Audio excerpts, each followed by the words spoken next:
Need to get my walk in early this morning because according to the weather, looks like it's going to thunderstorm. So I'm probably going to eat breakfast and then go for a walk. Hey, Balthazar, go for a walk. Go a walk? Go for a walk, he says. So we might be doing that.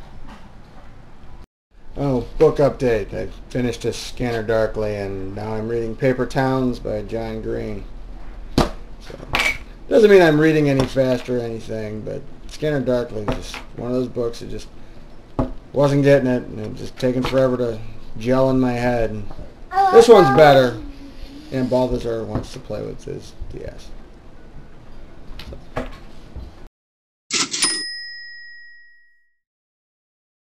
Okay, I know I keep saying I'm going to try and be more positive, but I always find things that annoy me, and again, control freak, but whatever.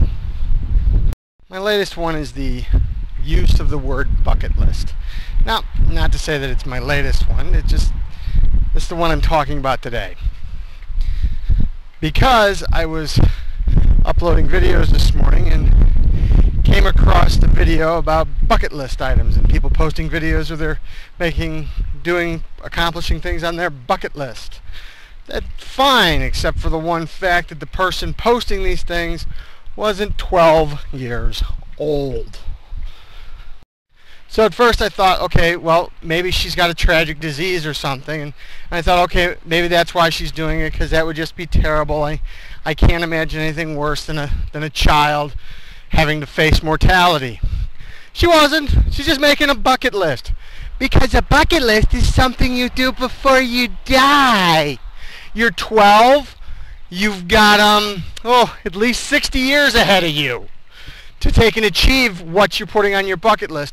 And incidentally, the items on her bucket list were all very mundane. You know, watch a marathon of movies, bake a cake. Really? Wow, you'll never do that in the next 60 years, huh? Now, my reason for disliking the phrase and the use of the word bucket list is because I thought bucket listing was, yes, it's a list of things you want to do before you die. But I also thought it was something people who were in the latter half of their life, if not obviously close to dying. Like in the movie, The Bucket List, where they were old guys trying to achieve the things before they died. Instead, I see a bunch of people who are barely in their 20s. I got my bucket list. My own brother, who's in his mid-30s, has a bucket list. And I'm sorry, but when you're young, a bucket list isn't a list of stuff you're going to do before you die. It's normally what the rest of us would call stuff we just want to do, because we're not worried about dying. You shouldn't be worried about dying. You shouldn't be worried about, going down and renting a helicopter to get a helicopter ride as part of your bucket list because you're afraid you're going to die before you get the opportunity. Really? Unless you make a regular habit of dodging moving traffic, I don't think you got that problem. The average human lifespan is over 80 years.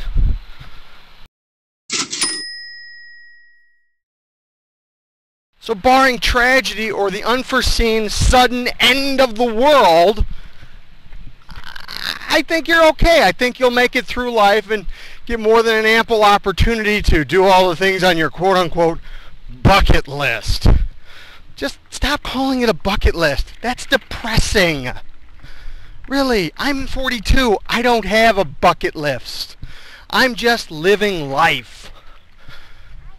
As a matter of fact, I am so busy being a father and trying to be a good father and a good husband, I don't have time for a bucket list. Because I want to die with my family taken knowing I was a good man to them. That's what I want. That's what's important to me, not I got to drive on the Autobahn or I volunteered to save the homeless. You know what? If I volunteered to help the homeless, that's probably one of those things that does make me a good person. And again, it's not a bucket list item. It's just living life. Please, please, stop being depressing and just live life. Do what makes you happy.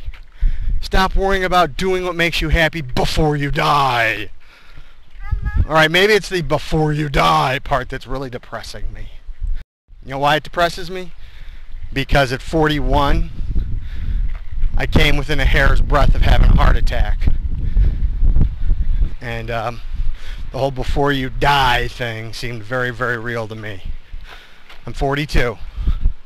I'm trying to lose weight. Why? So I don't have to make a freaking bucket list!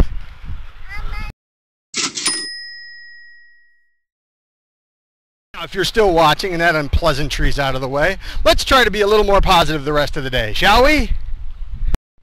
Now, you're probably beginning to think, if you're watching any of these in succession or more than one of them, that I'm just a pretty negative guy all the time. And I'm not. I'm actually a pretty easygoing kind of guy. I'm very simplistic, laid back, relaxed. It's just, it seems like anytime I give anybody the benefit of the doubt or do something positive for people, they turn around and either dump on me and then give me grief. I thought when you were nice to people, they're supposed to be nice in return. And it just doesn't seem to work out like that, which causes me to resent and be upset about things. I think one of the hardest things in the world to do is to be positive, because it takes a lot of work, because there is so much negativity in the world. I mean, I smile and I wave and I'm polite to everybody I meet. I try to say hi to people as I walk past them. I hold doors for people.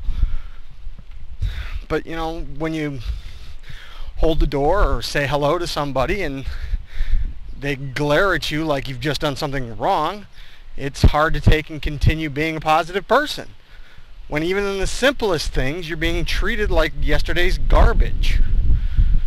Now, not to say that that happens all the time, because it doesn't. There are times when, you know, you smile, hold the door, you come up to somebody and they smile and they're friendly back, and that I really enjoy. It makes me appreciate humanity. It makes me like a nice smile, a nice lit up face. It makes me realize, okay, I gotta keep being positive. It'll pay off. Eventually it'll pay off. But the hard part is getting to the point where it's actually paying off. Being nice is an uphill battle. Being cranky is a slide. And you know what? Slides are a lot easier than ladders. Alright, I'm going to use Balthazar's new catchphrase from now on. I'm going to end every sentence or just random event when people ask me a question. I'm just going to go W-X-Y-Z and then just walk away. Because that's pretty much what he does.